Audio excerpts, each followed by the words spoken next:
So hi everybody, a very, very warm welcome from a temperate London. Good evening to those of you who are here in the UK, and good day to those of you who are joining us from elsewhere in the world, or indeed good evening for those of you to the east of us. I am, for those of you who don't know me, Shirley Gilbert. I'm Professor of Modern Jewish History at University College London. And I'm also the director of the Sir Martin Gilbert Learning Centre, which, as the title suggests, was established in memory of the late British historian. And as always, I say I'm no relation to him. My involvement with the centre is totally coincidental, but nonetheless a great privilege. And the work that we do at the centre is really based on Sir Martin's, the principle of Sir Martin's work, which is to bring the finest historical research to a broad non-academic public and to make history something that's accessible and exciting. Martin Gilbert, of course, being the official biographer of Sir Winston Churchill, but a very prolific historian on many other topics besides, including Israel, the First and Second World Wars, the Holocaust, and the modern Jewish experience. And that is the link to our talk tonight. In addition to public programs like this, we also at the centre work with secondary school teachers to provide resources for them, drawing on primary source materials and the latest historical scholarship. So if you know any history teachers, please do direct them to our work. We are also a small charity, and so we really rely on your donations so that we can keep events like this free at the point of access. So any contributions are very gratefully received and very easy to make on our website. I am very excited to have with us tonight Professor Marla Brettschneider, who is joining us from the East Coast of the United States. She's Professor of Political Theory at the University of New Hampshire, and she has a joint appointment in the Feminist Studies and Politics departments. And as her dual appointment suggests, her work is really quite wide-ranging and very innovative in its subject matter. She's published numerous award-winning books. I'll mention the titles of just a few. Jewish Feminism and Intersectionality is one. The Family Flamboyant, Race Politics, Queer Families, Jewish Lives, and The Narrow Bridge, Jewish Views on Multiculturalism. And that's just in one area of her research. She's also published 4 books and numerous articles on what she tells me she's been calling a side project, although it really is much more substantive than that, on the Jewish phenomenon in sub-Saharan Africa. And she's going to be talking to us today about her 3rd book in that area, a book titled The Hidden Jews of Ethiopia, which of course is also the title of her talk for us tonight. So Marla will speak for about 40 minutes. After that, we're going to open the floor up for your questions and comments. So feel free to post those in the chat as usual, either to everybody, or you can post them directly to me and I will pose them to Marla, or you'll be able to put your hands up and ask them afterwards. So without any further ado, I will pass over to Marla. Hello, everyone. Thank you so much. And Shirley for thinking of even inviting me and doing all the amazing work to make today happen, and the staff there. It's been a delight to get to work with everybody.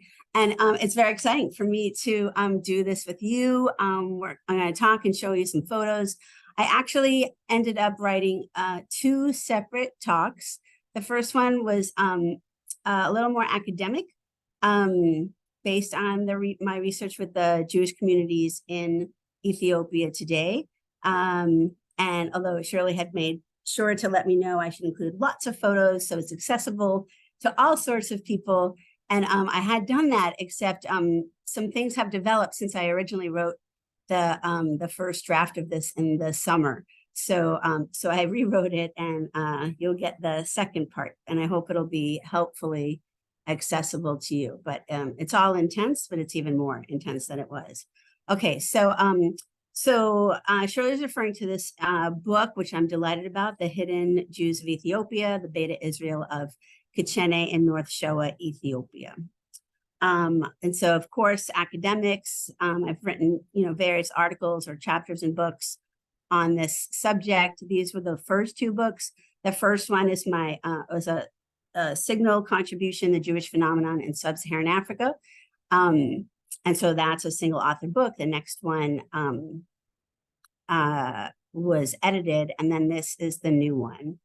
And then we're coming out with my fourth actually right now. And I told Shirley, some of that the timing sounds odd, but it's partly because COVID was so difficult. And still working off a COVID backlog with my research projects. This project takes a new turn in the scholarship and also accessible to ordinary people, in that what it does is almost all of the research and writing on these communities, and I'll tell you more about these communities, is done by foreigners. It's usually white folks from the global north, people like me and others. They may be Jewish, maybe not.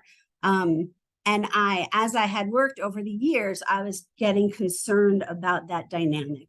And I talk a little bit about it in the first book, but it just kept getting worse and more difficult for me politically. And so this book, I was able, with the edited book prior, I was able to get more people of more diverse backgrounds, including more people who are in these communities on the ground in sub-Saharan Africa. And then this book in particular, I was able to, it's a deep dive study into this one set of communities. And most of the chapters are actually written by members of the communities themselves, which took a great deal of work, besides technology and language and all sorts of things. But I think it's really worth it. And so it's really a unique book in many ways. There's no other book that is really allowing people to hear from the people on the ground themselves in this way. Also, there's way too little material by and on women, but because in the field, there's almost nothing on women at all, right? And Shirley might know this. So there's some material in the book where you're hearing women's voices directly, and that's also really unique. And then the community is changing so rapidly that, in a way, the book itself is not only talking from the community in the midst of these changes, but it's actually part of the changes themselves. So the next book, I take this idea that I finally got to realize, where this deep dive, where the community members are speaking for themselves, and instead of doing the deep dive in one country, we've spread it out to 11 countries across sub-Saharan Africa, where at least one, if not more, members of communities, and these are the countries that we span.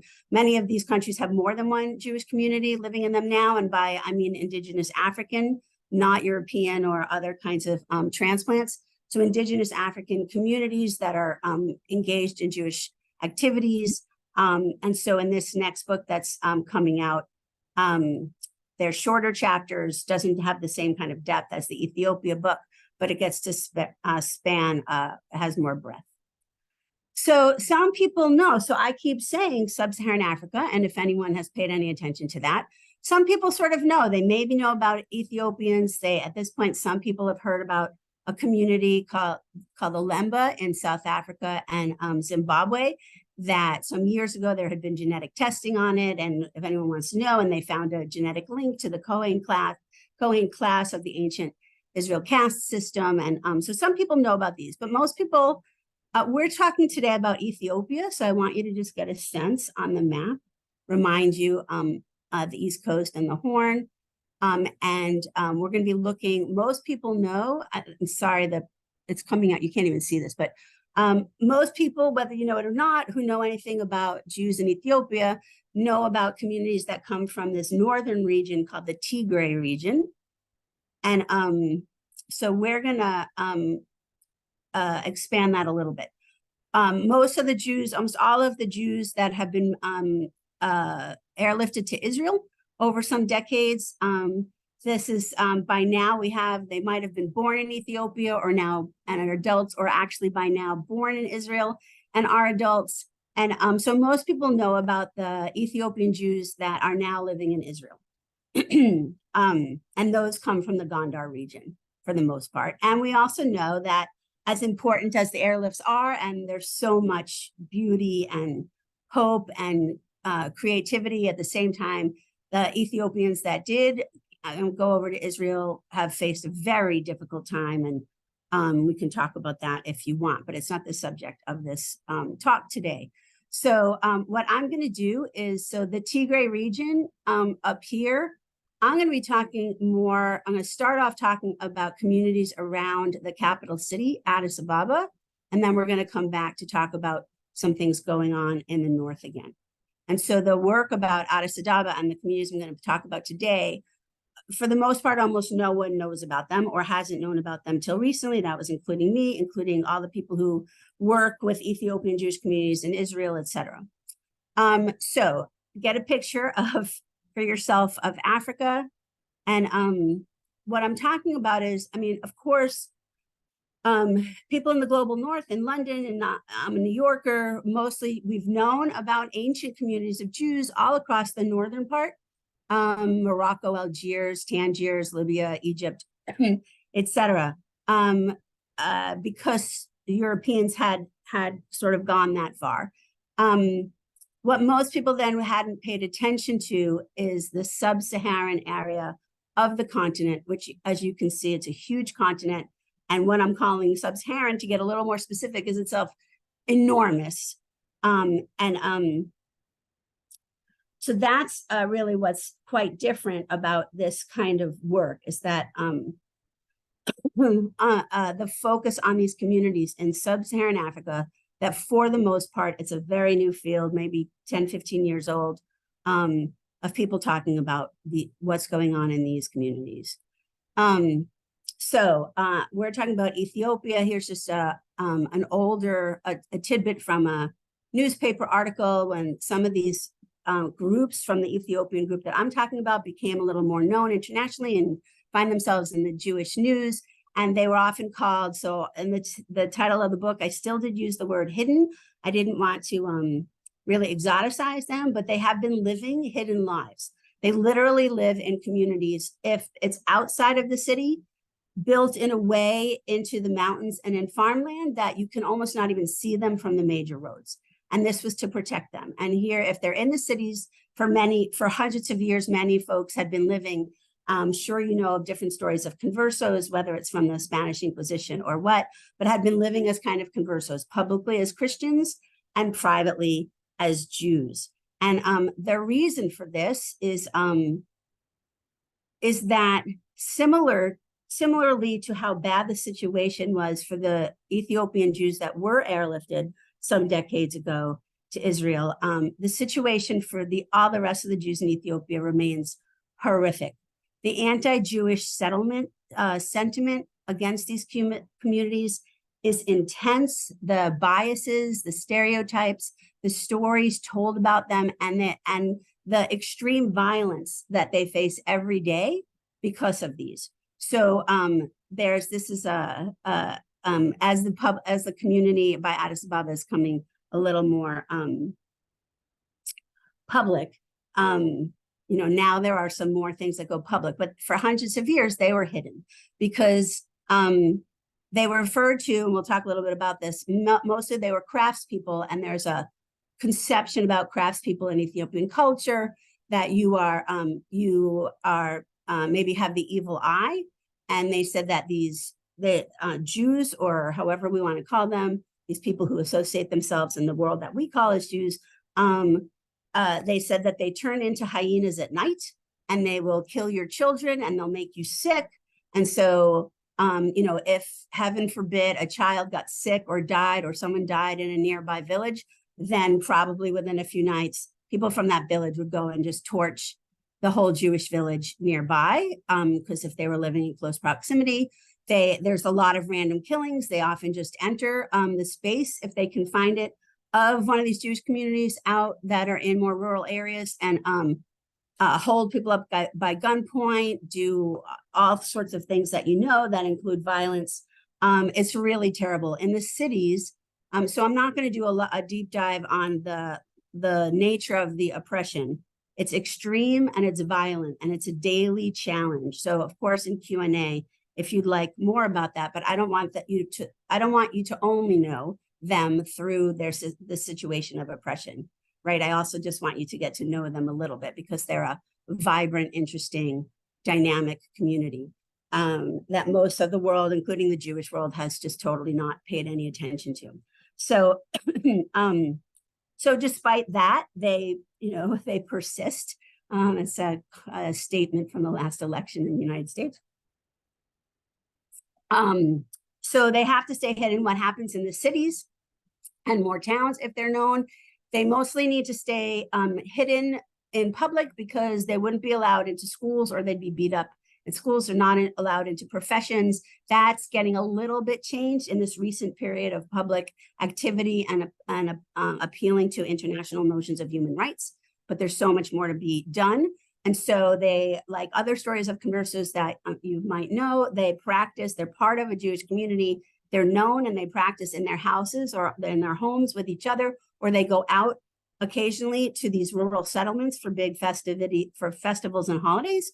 And otherwise, if they're crafts workers, they can't sell their own work in a store in the city because if you're Ethiopian, not part of this community, you're not allowed to touch these people because you'll be hit by the evil eye and you'll get ill or some bad, terrible thing will happen to you. So they couldn't even sell. So they have to work with their expensive intermediaries. They sell their products for really inexpensive amounts, and then they're sold in the stores around the cities of Ethiopia for a great deal of money. And most of that money, of course, is not coming back to the community for all sorts of these incredible biases, including that they literally cannot touch, that people are told they cannot touch the skin of an Ethiopian Jew in Ethiopia.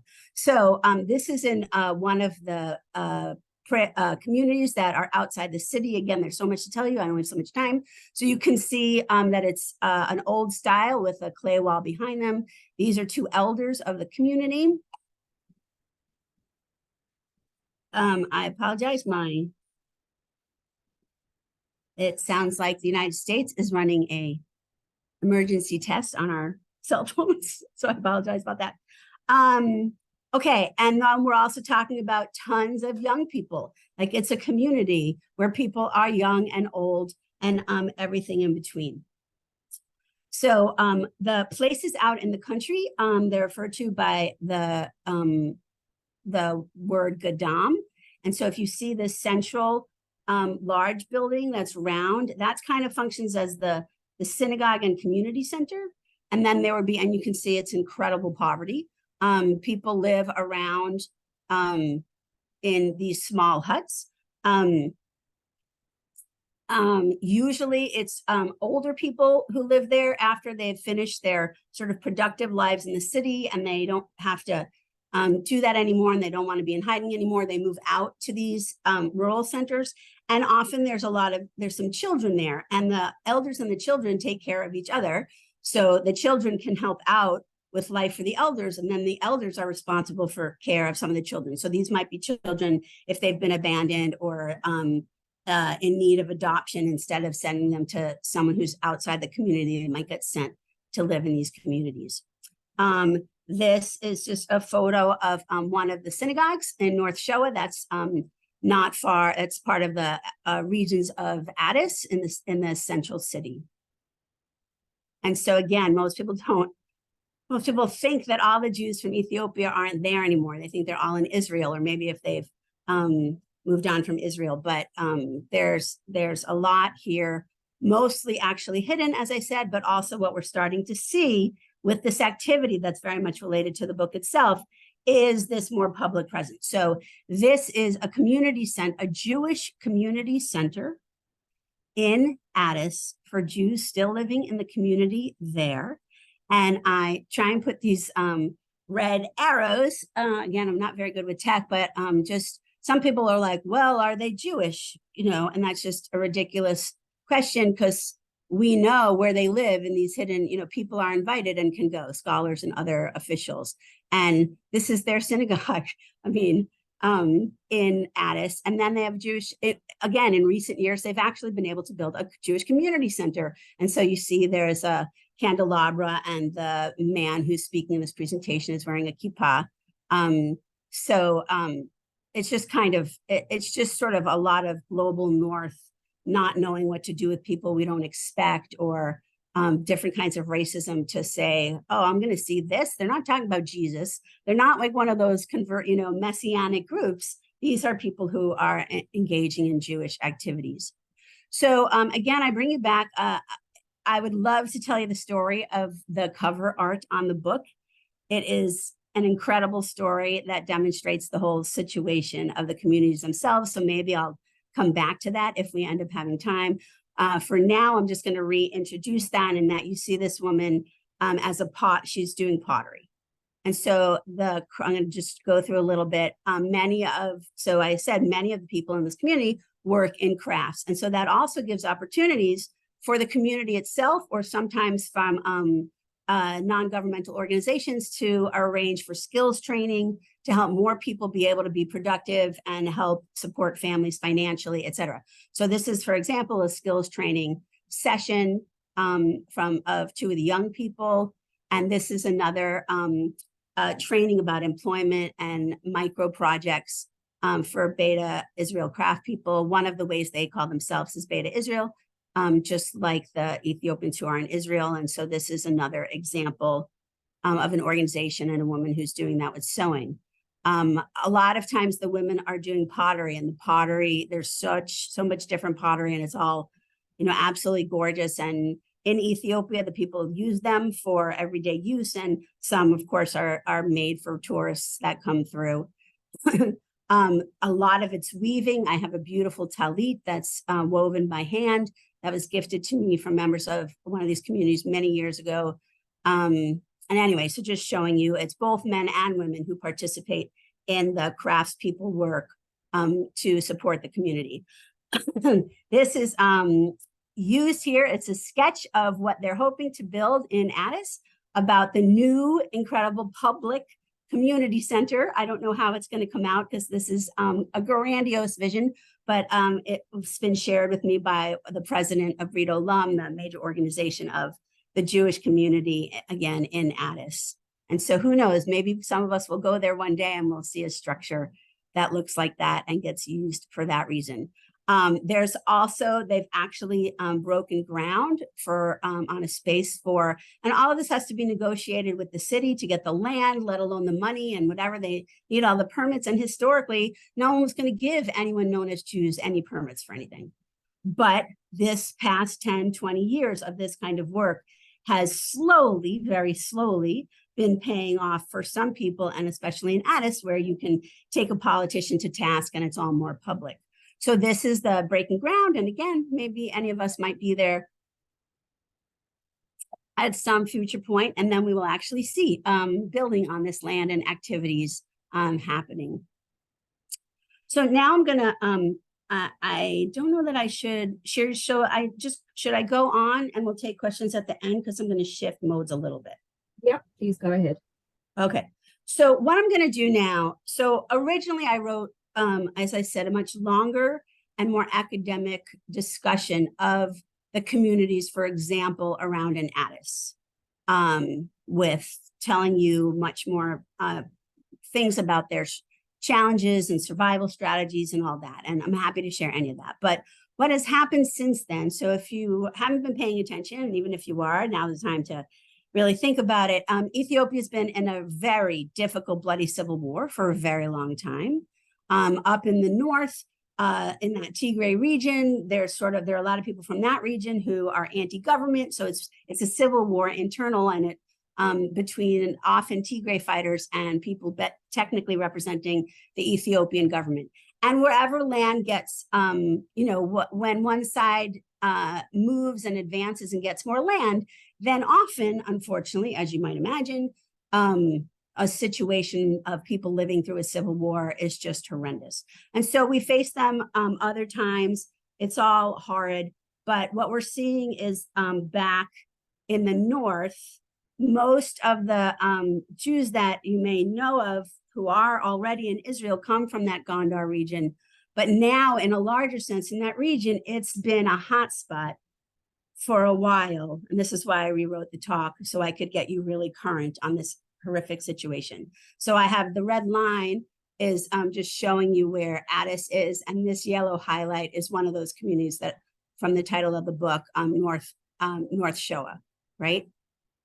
But up here, back in that area in Greater Gondar, there was intense activity by the summer of in the Civil War. And so everyone who lives there is subject to danger, violence, horrific conditions, etc. And the Jews, because they're already a marginalized group facing extreme poverty and difficult conditions, of course, the danger for them is, if you can say even greater, I don't want to prioritize, but it's more intense, of course, than just if they were not Jewish communities and they were like their neighbors in that area.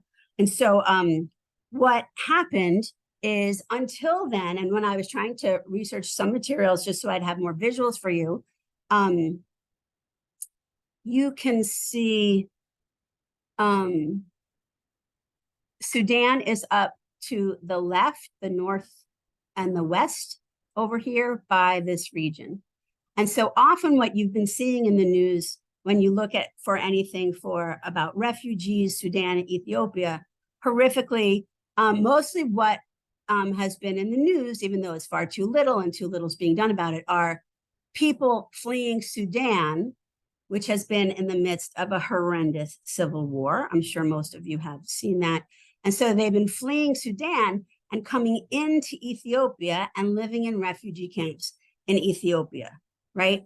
Horrendous, difficult, etc. Now what's happening is that with the horrid situation in this region, we're now also seeing these Ethiopian refugees walking over and ending up in refugee camps in Sudan, like the very place that the Sudanese are leaving because the situation is so awful. We find these Ethiopian groups and these Jewish Ethiopian groups from that region making their way into Sudan. So I'm going to talk a little bit more about that because it's all current, the wonderful things happening in Addis and also this horrendous situation right now because in the north because of the civil war.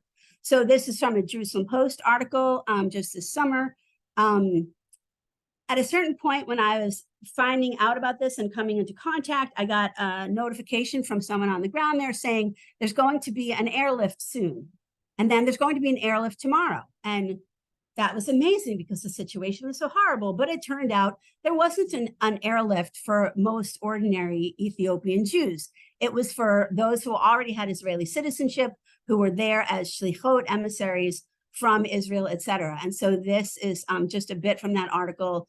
We see Ethiopians demand Israel rescues thousands from war-torn Gondar, that's that northern region, and a staggering 4,226 individuals already by August, and that's too long a time in the life of refugees from camps in Gondar and Addis had submitted Aliyah requests as the conflict escalated across Ethiopia, and they were not granted them. If they were not yet Israeli citizens, they're still there.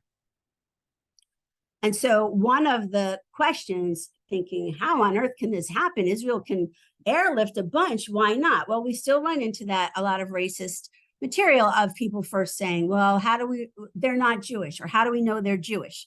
And it's the same kind of questions that have plagued the communities that have been thriving around Addis that I mentioned before.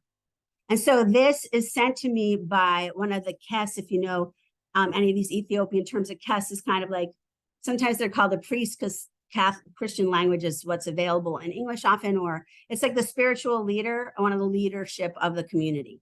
And so this is from one of the Kes groups for a group that had to flee Sudan, and I'll show you more photos in a minute, and is currently still in the Sudanese refugee camp. And he says, well, he knew that people were asking if they're Jewish. Oh my gosh. So he says, this is the synagogue of the Jews who fled Sudan after their synagogues were burned down by the Ethiopian government, okay? Because it is a very violent, difficult space. I haven't personally been there, but people are sending me photos from on the ground, just more Judaica, things that are going on. And so then this,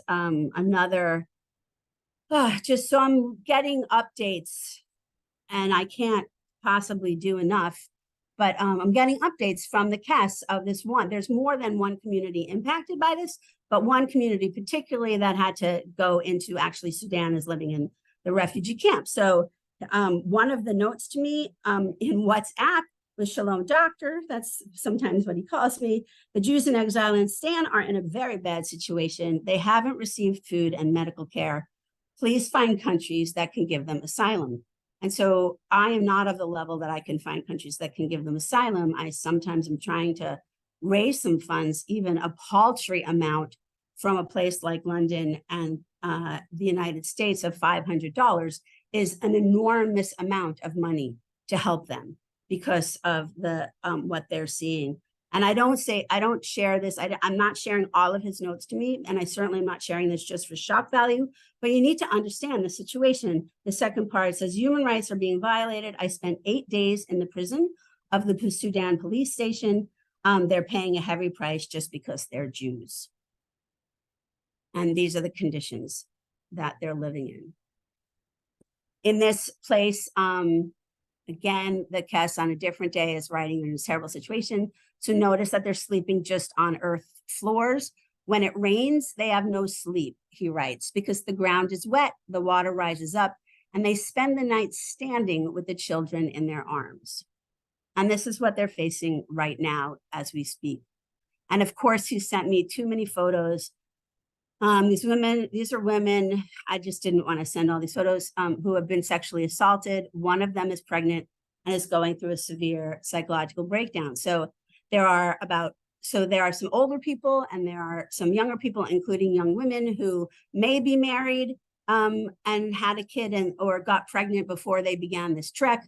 And on the other hand, and so then there are some pregnant women in these conditions. And then there's also the situation of these Jewish women who are raped by Sudanese soldiers or other people. And not that the Ethiopian Jewish community is necessarily like, yippee, we know all about abortion. But the thing is, in the case of rape, some wanted to find out, and the situation is abortion is illegal in Sudan.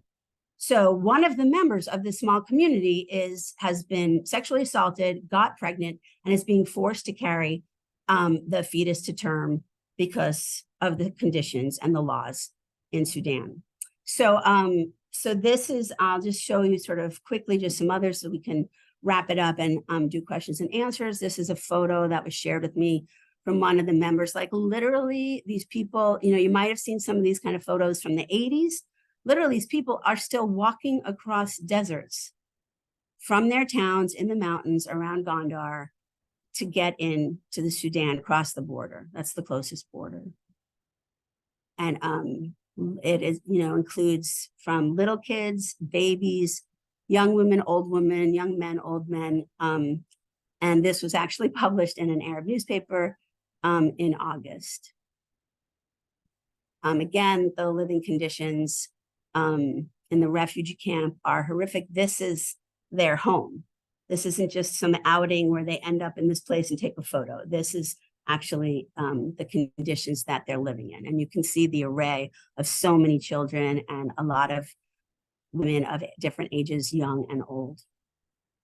Another time that he writes is that so there's so many medical problems and they can't really get them attended to because they have there is some medical care available nearby, but you need money to pay for it and money to pay for getting there. So so on this one, the Kes was letting me know that some of these Jews in exile in this refugee camp in Sudan, they're suffering from this disease in the eyes of the malarial children. And without any money, they can't get them any support. And the kids and the elders just have to live with this situation. So that is horrific. One of the reasons, what's hopeful about it? The reason that someone like me can even know about this and appeal and try to get $500 to these communities, which I've now successful. I'm not a fundraiser. I'm just a professor, whatever. But you get these texts in your WhatsApp by a man you've developed a relationship with, and the main person in this photo is someone that I've worked with very closely. He has a piece in the book, and we did a whole sort of speaking tour here in the United States in the spring. So to come back to the Addis community, as hard as it is for the Addis community, and as much that they also need money to build their community center and build these synagogues and offer Hebrew classes and buy books and Judaica, et cetera. Right now they are still in this moment where so much is possible, and they're feeling more and more able to be public. And sometimes you're going to see, this was from a couple of years ago in January, newspaper article that at least in Ada, some of these communities are making big strides. You can see she's still wearing a mask from COVID. And so they had a mask making production, because otherwise no one has access to a mask. So they were making them themselves, which they figured that's something they could do because they're craftspeople. And so again, we're talking about community, whether it's in Addis or the refugee camps. These are taken, I think, from more settled communities, whether we're talking about from the young or to the elders, practicing their reading the script of their Jewish text in Amharic on the right, and community members. There's no actual cemetery. The community in Addis is trying to get land for a cemetery, which would be the first time in hundreds and hundreds of years there will have been a Jewish cemetery in Ethiopia. So this, I think Shirley's gonna just share with you, if you would like to donate some money, even if it's $10 or whatever you folks are using these days, pounds, if you want to donate 20 pounds, 100 pounds, whatever, anything, as you can imagine, 20 pounds that you might spend on a couple of weeks of coffee or soft drinks, could feed the whole community in one of these refugee camps, or if you want to send it to the community in Addis. So if you, that's the website, if you want, and just please designate it for Ethiopia or the Ethiopian refugees. And the book will soon be available on Amazon for a reasonable price. But in the meantime, if you want to buy the book, you can just contact me directly, because I can give you the author discount, and then it'll also be a far more reasonable price, and I'll mail it over to you. Thank you. Thank you so much, Marla, for a very fascinating whistle-stop tour through lots of different facts, ideas, and also the really difficult contemporary situations. So lots of different questions raised. I wonder if I can ask you to start by just saying something a little bit about their Jewishness. I might also just ask you to stop sharing your screen, and then we can all see one another again. Sure. Okay. Could you say something about these Ethiopian Jews' Jewishness? What does it look like? What is their Jewish practice? Absolutely. I have to tell you about it. There's just so much I want to share, and that I think you need to know if you're going to spend an hour with us learning. And of course, I can't say it all. So I really appreciate the questions to refocus the conversation. So it is understood that the Ethiopian Jewish community, as is the case with many in sub-Saharan Africa, split off from the Jewish community in the ancient kingdoms, in the ancient times. And so we scholars certainly know, we sometimes talk about the diasporas, but we actually know that many ancient Israelites lived in diaspora from the ancient kingdoms, Judea, etc., during the kingdoms. And then there were these two horrific sackings of the temple, and the Jews, most people went into diaspora. But so most people know, think of a map, and they think of people going east, like into Greece, or north into Europe, or whatever. But they're right there, basically in Africa. And so, because just of our biases as Northern European background people, people hadn't really much studied the fact that they just could also walk over to Africa or take a boat across from Yemen, which many certainly did, and end up migrating through Africa. And we know certain things about North Africa, like I said, because we know more trade routes. Ancient Israelites were very busy on these trade routes, but also the trade routes were happening in sub-Saharan Africa. So I say that because the Jewishness that they have, then the community was cut off from the rest of the community. So it doesn't, the community, if this makes sense to you, or you can ask me, the community doesn't have Talmud, which was an invention. As we reinvented ourselves in diaspora, we created this whole situation. We didn't have the temple anymore. We had rabbis, and they had these conversations over some centuries, and it was put into practice. And really the main text of Jewish life is is actually the Talmud, in some ways more so even than the Torah, right? So they have their version of the Torah in Amharic, right? That you can do a comparison to what you and I might call the Torah, but it's not necessarily the same. exact script, and they don't have certain other texts. Like I'm sure, like me, many of you might celebrate a holiday, like, for example, like Hanukkah. They didn't have Hanukkah because they didn't have those books yet, right? Some of the books that we ended up with, they just didn't have, so they didn't know about something like Hanukkah.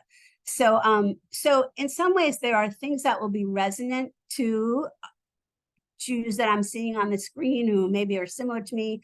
And other things you have to think about what kind of Jewish life might have developed in very different circumstances, different climates, that got cut off from the rest of the Jewish community and ended up with this text only. So the texts that are, so some things that are common to us, taking bread to make challah, right? And the offering of the piece of burnt bread, they may have, or they may have, they probably have harvest festivals that they don't call Sukkot, but it's very similar. We're right in the middle right now of Sukkot. So they have certain things that when we've gotten certain of our practices and wisdoms from the Torah, they have certain things that are similar.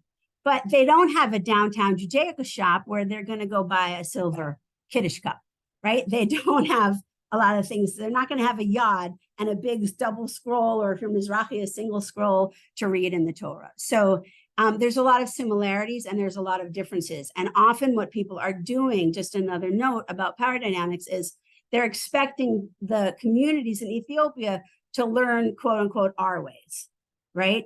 There's also because then maybe we'll really consider them Jewish. There's also so much to learn from their hundreds of years making Jewish life in the ways that they have and what they've interpreted. So again, that was a long answer to say, in short, there's some overlap and there's a lot that's different. And those are some of the major reasons for the differences. Thank you. There was actually a short answer because, of course, it's such a huge subject, an endless answer, but thank you. That was a nice, helpful summary. There's lots of questions coming in. One, I wanted to just address two comments and pop something in the chat. So two people mentioned other charities that are working in Gondar with the community. Well, one was really a question. One is a charity called Maketa in the UK. So I've just put the URL into the chat, or I will.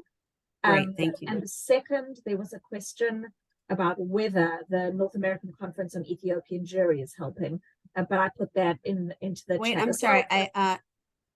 About whether, and then I missed it. About whether the North American Conference on Ethiopian Jewry is helping. I put those two links into the chat if people want to check out what they're doing. Thank you. But I think by now there are increasing, now this community actually has ties with the Ethiopian Jewish community in Israel and some of those organizations. In the beginning, there were not ties. And the head of the community that I've been working with and came on the tour with me shared some stories, for example, that actually at the time that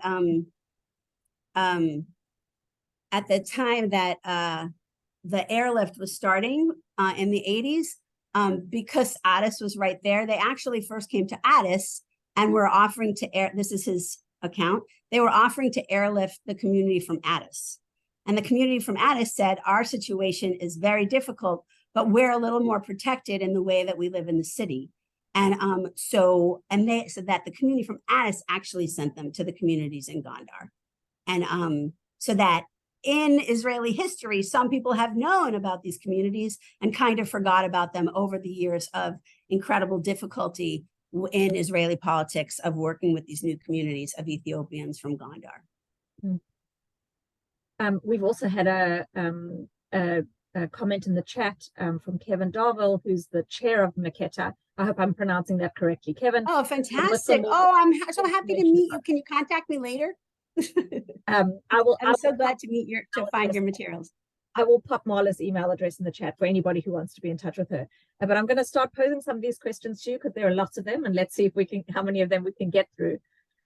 Quite an eclectic group of questions, but I'll just go through them in order. So David Goldstein asks, how have the Abraham Accords with Sudan contributed to the safety of the Jewish refugees there? I would say that I could be mistaken. I do talk to some people involved in the Abraham Accords, and I haven't asked them that question recently, so this may not be the best, most up-to-date response. I'm not sure that there's been a lot of helpful fallout for these communities necessarily, even with the Abraham Accord. So I think it's too on the ground. The situation is so dire. As I said, there's so many Sudanese refugees going already into Ethiopia, and here are these people coming into Sudan because the situation in Sudan is so bad they can't even protect their own people. I suppose there's a wide gap between diplomacy and, as you say, what's happening on the ground. Exactly. There is a question about the cover photo of your book. Can you tell the story of the cover photo? Okay, well, all right. I'll try and say it as briefly as I can, but it's so amazing. Okay, originally, and you might find them out there, the cover photo was different. It had another woman, because I wanted to highlight the work of women. Women are almost never shown. If you look at any of these books, they're almost never on the cover. It's almost always men. Anyway, so it was another woman doing some kind of craft. And at a certain point, when the book was published and it was getting around a bit in Ethiopia, a woman contacted us saying that the woman on the cover of the book is her mother, and no one ever gave permission for that photograph or to use that photograph for something public. And so they needed to be in touch with us right away, and they wanted to take it down. And so, of course, we immediately replied, me from afar, other people who were already on the ground, Ethiopians, or the co-editor also then made a trip to Ethiopia to speak to these people in person. Okay, so eventually, I mean, I don't know how they would tell the story. I was concerned that my US press, academic press, wasn't gonna be able to make any change. The book already existed. The first batch had gone out. But when then of course it comes out that a main reason she doesn't want her photo on this book associated with this community is because it's so dangerous and there's so much violence. And she's afraid for her mother and her family, having her public like that associated with this community. She tries to say she's not at all against the community. You know, she said very nice things, but it's too dangerous, whatever. So when by that time I had more human material to share with the press. And then of course they understood and they were human about it. How I got the photograph is one of the people who have a chapter in the book who's from the community that I know from even 10 years prior to starting to do this work. He had originally included some photos in his chapter, which with an academic press, the press said, like, they're not, professional quality photographs. We're not gonna, do photographs. It's very expensive to do photographs, especially in color in a book. So we didn't publish his photographs along with his chapter, but he had submitted this photograph to us. And coming from the West with all my bizarre presumptions, I certainly assumed if he was working on publishing a book, his chapter with these things by an official press, Library of Congress, etc., that of course there would have been permissions, there would have been something in writing, etc. I made all these assumptions. And it turns out that was not true. He took and used a photograph of someone that he knew and never got her permission. I mean, it was horrendous to think of how the big and small ways people get exploited, whatever. So the press agrees to take down the photo, and then we're looking for another photo. The photo of the woman on the cover right now is actually, she's agreed, it's all public. I have it in writing myself, and she's actually the wife. She just had a child, her fourth child. She's the wife of she's a leader in the community, and the man I keep referring to, Melania, and I've showed you his picture. She's his wife. They decided together. They were okay with the publicness, etc. But what I need to tell you is the very last part of the story, which is through all this activity, and once we start talking to the mother, of course, it turns out actually that the mother is a descendant of this community. And the daughter just didn't know yet. Many of the middle-aged and elders don't tell the children until they're much older, for fear of dealing with the burden and for fear of exposing them and exposing them to violence. So in the end, all of that circuitous journey that I shared with you, it turns out, and this is what happens all over Ethiopia now, you find more and more people associating this way. She actually, the woman in the original photo, she comes from these communities. The daughter didn't know. And so the daughter was trying to protect the mother, and being nice about, oh, it's not that, we hate the Jewish community or whatever. And so that's, to me, that's a story of the situation of what does it mean to come from hundreds of years in hiding, and who gets lost and who gets to remain in contact, and how many people, just as we know from other Converso stories, have gotten lost to the Jewish world, and, who gets to stay and for what reason. So again, it's something about the production of this book and the publicity of this book is having an effect. It's not just academic, objective. It's completely, as a phenomenon, part of the community's change and people finding each other and coming out a little more publicly. Another question from Zelda, who asks, why would the Ethiopian Jews not go to Kenya? To Kenya? I don't know, the route that they had to walk, that someone took them on. I mean, they went to the Sudan, the folks from Gondar who were airlifted eventually in the 80s, they also went to Sudan. So maybe that's just something known in that part of the world. Very different question is back to Jewish practice. If there isn't a Jewish cemetery, where are they buried? Especially because there is a certain way they need to be buried as Jews. Right. So there are Jewish burials. Not sure if I'm allowed to say this, so just be careful. There are definitely Jewish burials in the Gadams, in the Jewish communities in the areas in the country. And they've showed us various of the rituals, wrapping, washing taharat, washing the body, wrapping it in a cloth, etc. In the cities, they try to do, if the family's in hiding, they try to do as much of the rituals that they can, or make some compromises in terms of what might be known outside of the Jewish community. And then the Jews they might just have to take a plot anywhere, or if they can get a small part of a plot, they can get a small part of a cemetery that already exists, but they're not necessarily, it's not a Jewish cemetery. So people try to live by what they understand as the rituals and et cetera, very meaningful. And they do it as much as they can. And it's a lot harder to do around Addis than it is. So I'm not calling the other ones cemeteries. There's individuals possibly unofficially, excuse me, I'm not sure, being buried on some of the lands, but I didn't say that. Thank you. Then a couple of questions about Israel, just asking you to discuss the relationship between Ethiopia and Israel today, and also what challenges the Ethiopian Jews face once they reach Israel. But I suppose one could also ask within Israel itself, another huge set of questions. Yeah, that's huge. So look, every community and every difficult situation also comes with it, moments of beauty, community, celebration. And so for me to talk about the difficulty doesn't mean that there's not a lot of great stuff happening, a lot of people who aren't absolutely thrilled to have been part of the migration that made it to Israel. These communities that we're talking about, these old communities, they all still pray about Israel and Jerusalem, etc. But it's been very hard. And, scholars who work on this, I don't work on that community, but it can only refer to concepts of racism, and racism also in the terms of first world, third world sort of primitivism. These people from the Gondar region came from, in the hills, very old fashioned, I would just say, the way that they live their life, no running water, certainly no technology, et cetera, et cetera. And Israel first, Europeans had been working for a couple of 100 years on trying to, once they found out about these communities in Ethiopia and trying to raise awareness. Someone mentioned like the National Council of Ethiopian Jewry.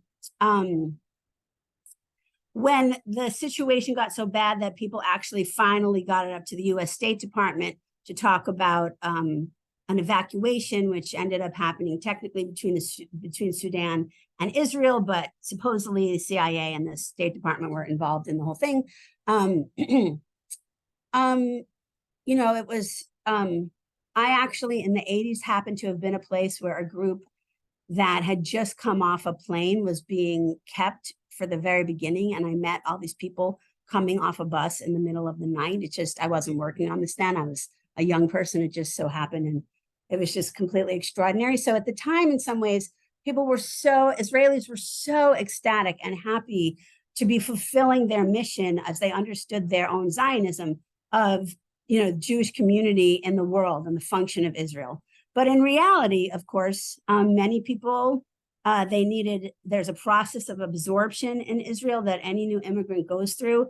And they hadn't had for many decades people who had come from such basic conditions in rural areas and would need to be taught language and basic skills, how to use an electric oven, et cetera. And so things got very, very difficult. And who wanted to go to school with these? Should they be in their own school? Should they be integrated into other Israeli schools? And the endless amounts of just sort of anti-foreignness and anti-Black racism that went along with the incredibly and overpowering wonderfulness of many Israelis wanting to accept them. So that's been going on for a long time.